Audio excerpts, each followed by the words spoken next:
Welcome to another episode of Coffee with Clara Rose. And I, of course, am Clara Rose. If you haven't been with us before, let me be the first to say welcome. And of course, if you've been with us before, welcome back, my friend. Today, we're going to talk about something that is always near and dear to my heart: influence.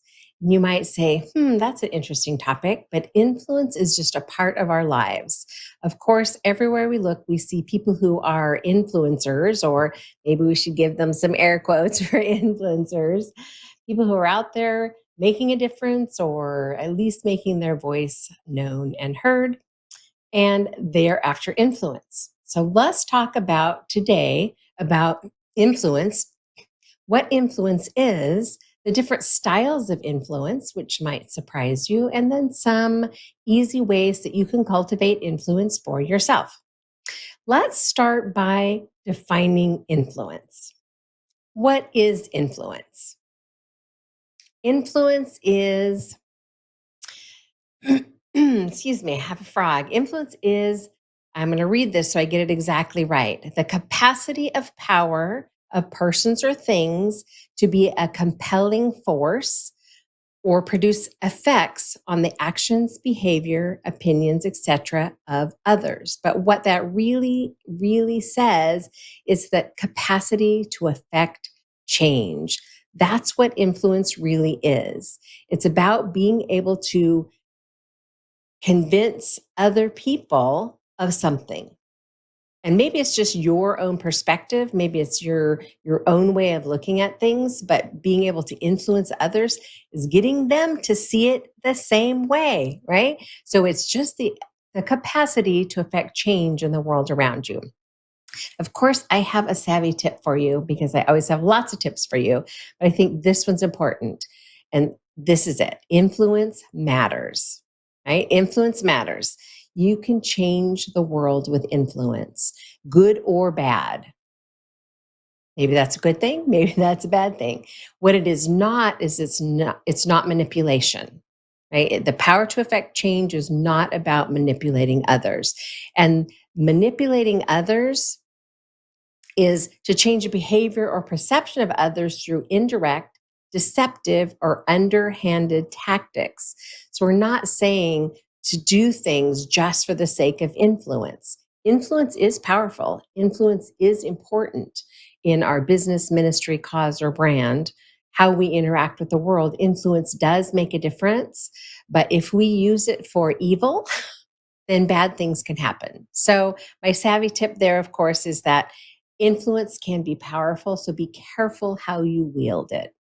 That's all I'm going to say about that. But you probably have seen people out there in the world who are using influence in a negative way, and not great things can happen when they're using influence in such a negative way. Okay, so let's talk about influence styles. It might surprise you that there are different influence styles, right? We're all different, and that's okay. The trick is to recognize your natural style or tendency, and then understanding your own style and the style of others around you is very empowering. So, understanding how other people are interacting in the world can help you interact with them in a better way. I often talk to people about the power of doing an assessment. So if you haven't heard me talk about that before, there's a couple that I just highly recommend. One of them is Strength Finders. That helps you to decipher what your own strengths are, but it also helps you recognize strengths and weaknesses, or lesser strengths, in other people. And that can help you interact with them and communicate with them more effectively. So I think that that's just important to understand as you're looking at styles, that there are tools out there to help you understand yourself and understand others better. Self-discovery is always a great tool, and I highly recommend it.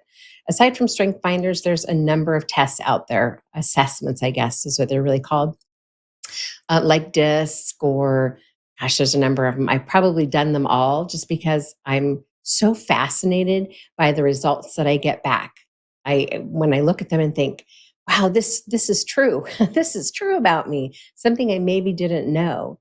In fact, years ago, when I very first did my very first Strength Finders, it was an assignment from an employer that I was working with at the time. And he just, all of his staff had to do the strength finders. And I thought, well, this is interesting. So I took it and it came back that my number one strength is strategic. And I thought, that's interesting, right? I didn't realize that strategy or being strategic was just built into who I am. It's just a part of who I am. Once I recognized that that's true of me, I made use of it in a better way, right? Now I kind of embrace it. It's an empowerment thing. So embrace your style. That's what I have to say. Embrace your style. The world needs whatever it is that you have to offer that nobody else has to offer. Okay, let's talk about the different styles. The first style that I want to talk about is the negotiator, negotiating style. And I'm going to just read some things to you that if these sound like you might be a negotiator. Do you look for compromises and make concessions in order to reach an outcome that satisfies your greater interest? Do you make trade offs or exchanges in order to meet your larger interests? Do you delay the discussion until a more opportune time if that's necessary?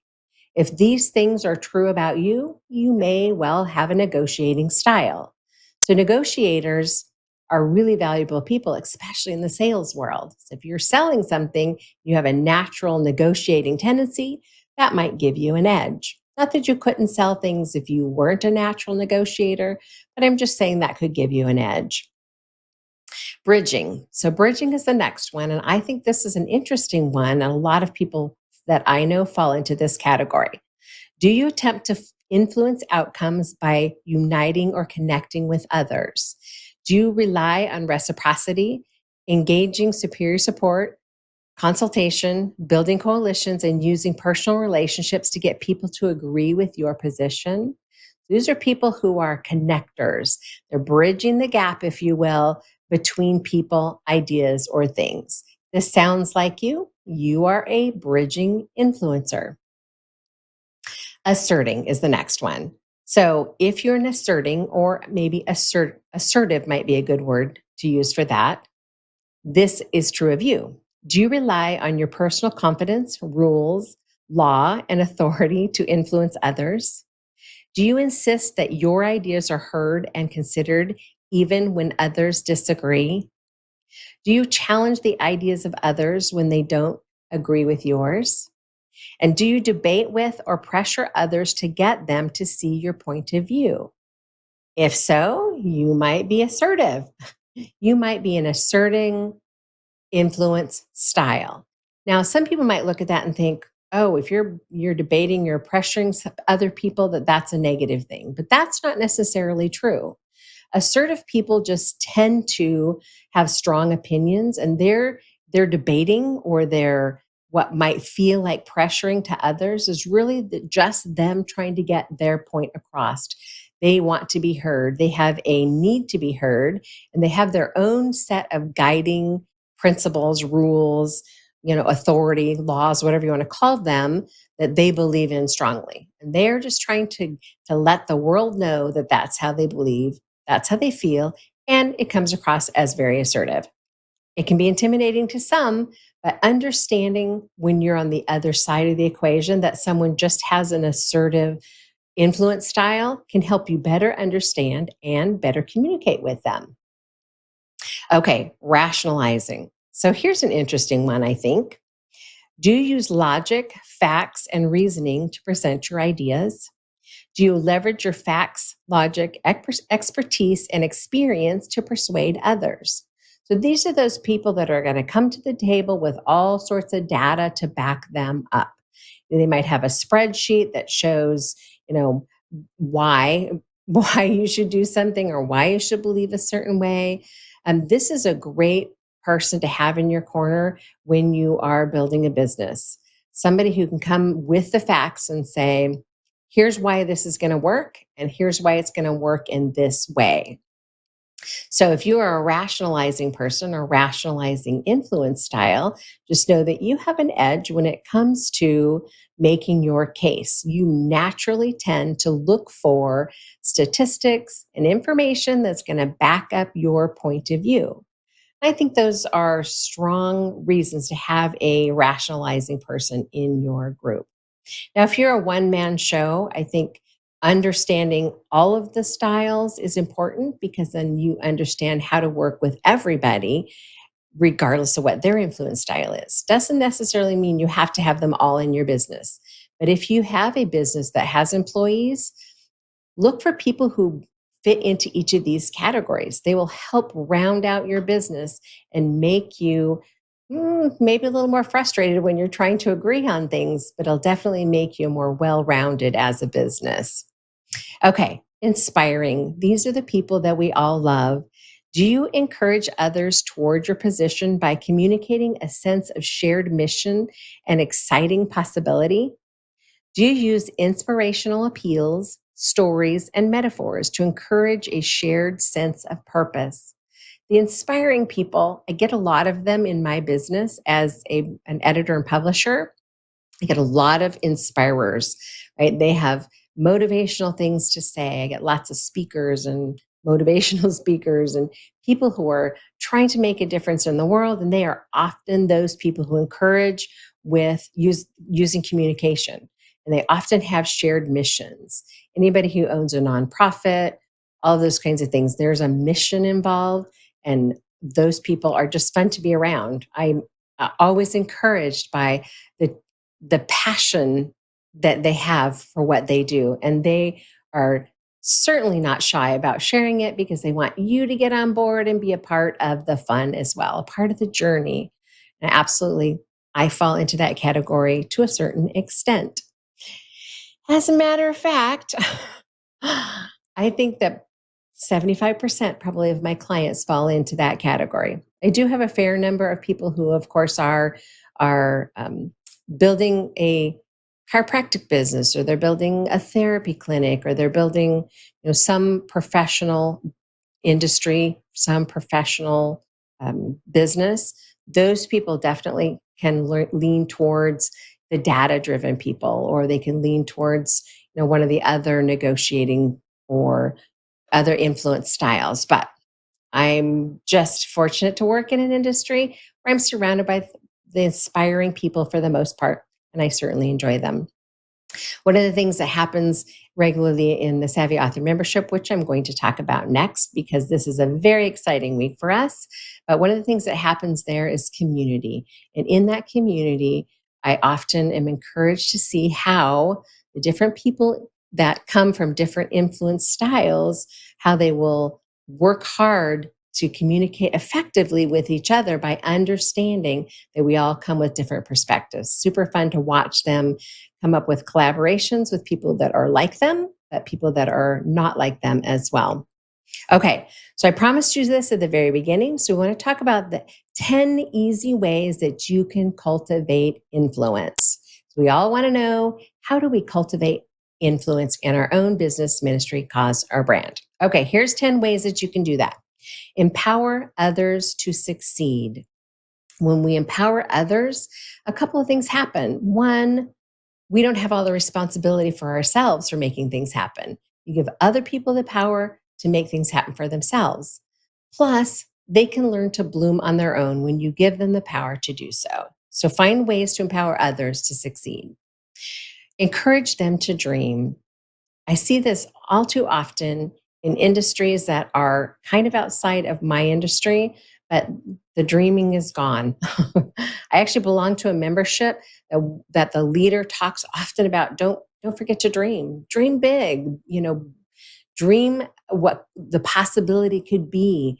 Because if you shoot for the first rung of the ladder, you'll probably hit it. But if you shoot for the top of the ladder, maybe you'll make it halfway up. So you can cultivate good influence for yourself by encouraging others to dream. It's not scary. It's okay to dream. Dream like you're a child. Okay, respect their opinions. Respect the opinions of others.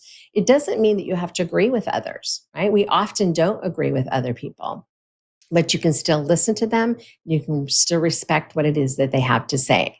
And of course, I am a huge fan of everybody having a voice and having a message for the world. We're all allowed to say what our opinion is.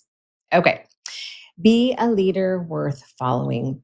This one, of course, is near and dear to my heart because I tend to be a natural born leader. I love leading people. I love educating people. I love helping people.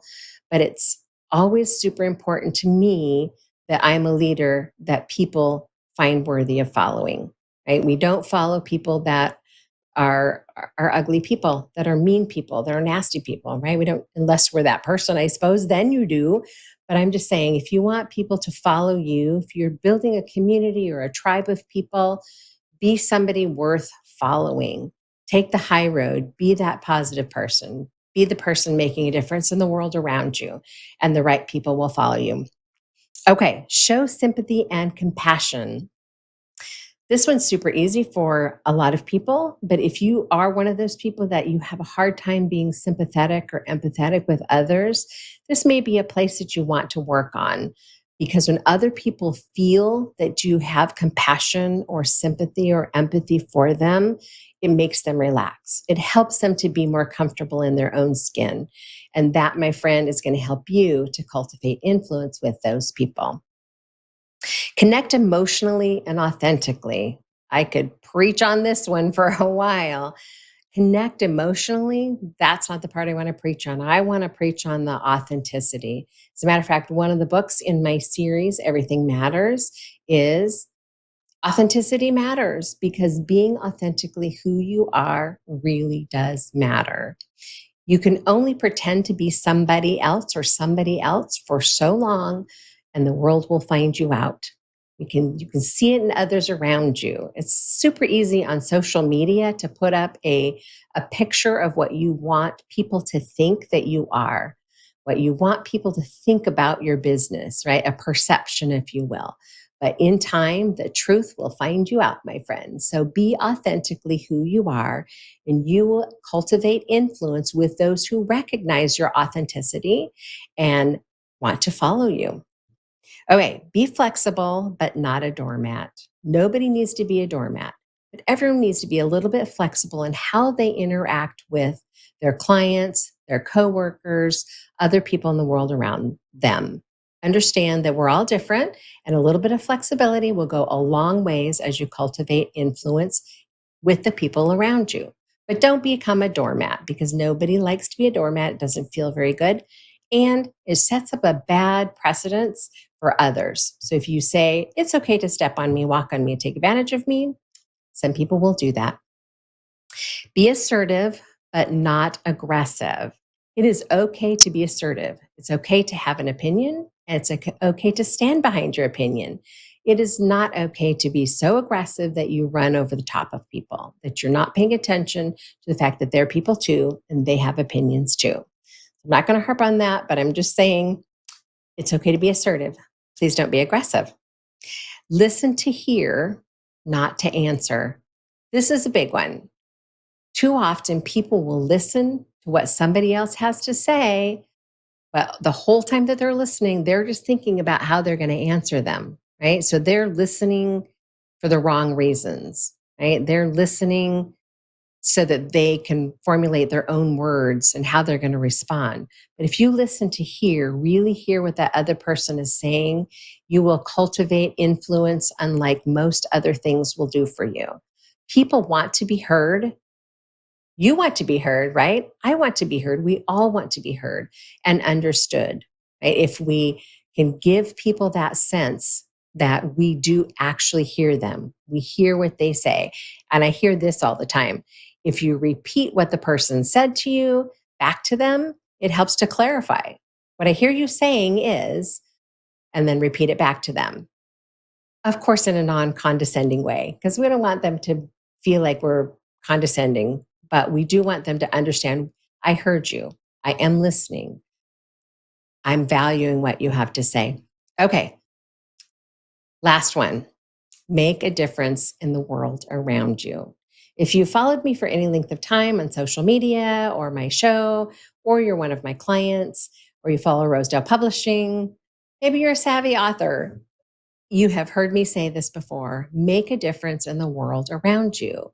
Show up, speak up, make a difference in the world around you. It doesn't take a lot to make a difference in the world around you for others. Little things, smile at people, hold a door open for people, right? Just small courtesies can go a really long ways towards making people feel like they matter, right? And there's that old saying, people are not going to remember what you say, but they will always remember how you made them feel. And that's so true. If you make someone feel terrible about themselves, or you brush them off, or you're rude to them, they're going to remember that. They may not remember the words that you used, but they're going to remember how you made them feel. So it matters. Make a difference in the world around you. Okay. So I've been just dying to share this with you. And so since I've got through all my content, I'm excited to say that this is the week. This week, we're finally launching the reimagined, the all new Savvy Author program. So, for years, the Savvy Author mentorship was a part of my business structure. We had three ways that you could work with us. One being ghostwriting. So, for those of you who don't want to do the work yourself, which is totally fine, you can hire a ghostwriter and we will interview you about your book, and we will write your book on your behalf, sounding like you, help you publish your book, and we've done all the work, right? That's ghostwriting. It's traditional ghostwriting. It's out there in lots of different forms. That's one of the services that we offer. And then, of course, you could co-write with us. Co-writing is probably something you don't find in very many places out in the marketplace, but we offer this. It's a unique blend of you writing by yourself and somebody writing for you. So we actually work through the process of getting your book out of your head. And then as you write, we developmentally edit your book. We do the formatting of your book. We help you publish your book. So it's a done with you versus ghostwriting, which is a done for you. And then we always had our Savvy Author mentorship, where you do a lot of the work yourself and we guide you along the way. And over the years, it's been hugely successful and has been one of the funner things that I have done in my business. But not very long ago, someone encouraged me to actually create a membership out of it, and I have done that. So, this is the week that we launch the Savvy Author membership. And the Savvy Author membership works because of some of the things that we bring to the table. So, let me just tell you what a few of those are. First, we want to make sure that you're creating the right books. You have professional guidance with a proven proprietary process. This process works. We've been using it for years, and this is part of the Savvy Author membership. And of course, we're going to capture your ideas. We're doing this as a group, but there's also completely online digital. If you'd like to work at your own pace, you can do that, work through the modules yourself. We will work on outlining your structure and then getting the writing done. That's super important. It's a big part of it. And the community that helps with the accountability for getting the writing done. We'll help you format your manuscript, teach you everything you need to know about the publishing industry and what your options are. And then, of course, we're going to help you launch your book. So, all of the pieces together that make it possible to do this without 100% relying on a company to do it for you. The Savvy Author membership is the first of its kind to give you the full blueprint for a successful book, plus the accountability to actually get it done. So, no matter where you are in your journey, the Savvy Author membership can help you go from stuck and uncertain to published, finished and published in a way that's easy and, of course, successful. Okay, so if you are interested in jumping into the Savvy Author membership this week, you can certainly do so. The cart will be open for a couple of weeks. I don't know at what point we'll cut it off and close the cart. It just depends on how many people sign up and how quickly they sign up. Once we reach our max number, I will have to close it until we get the process moving. So you can go over to clararose.com and read all about it. There's two things that you can do. You can either just click right on the button and it'll just put in your name and your email, and then click on the button and it will take you over to the page. It tells you all about the program. The link at the bottom lets you sign up. It's very affordable. It's just an ongoing membership for as long as you need us. You can work at whatever pace works well for you. If you would like to chat more about the other options I spoke about, ghostwriting or co writing, there is a link there that says Let's Chat. So if you're just not sure yet, let's have a conversation. Hop on my schedule and we'll have a Zoom call and we can chat through the options and see what is going to be the best fit for you personally. A membership is great for most people. Some people need ghostwriting. They don't have the bandwidth to do it themselves, or maybe maybe you're an influencer and you really just need somebody else to do it because you're so busy. Let's have a conversation about that. Hop on my calendar, let's Zoom and see if ghostwriting is a good fit for you. Or co writing, which is kind of middle of the road, is also a great fit for those who would like to do some of the work themselves, but not all of the work. If you hop into the Savvy Author membership, there is a feature in there once you get started where you can get some editing and formatting services as well at a greatly reduced price because you're a part of the Savvy Author membership. Okay, so that was my big exciting announcement. I'm super excited that this is launch week. It's been a long time coming in. Whew, what a whole lot of work it's been. I'm super excited. I just want to say thank you for showing up every week to hear what I have to say. And if you would like to be a guest on Coffee with Clara Rose, I would love to chat with you. Please drop me an email at hello@clararose.com. Let me know what you do, what you would like to chat about on the show, and how I can contact you. And somebody from my office will reach out to you and have a conversation about what it is you'd like to talk about on Coffee with Clara Rose. And we'll see if you are a good fit to be a guest on the show.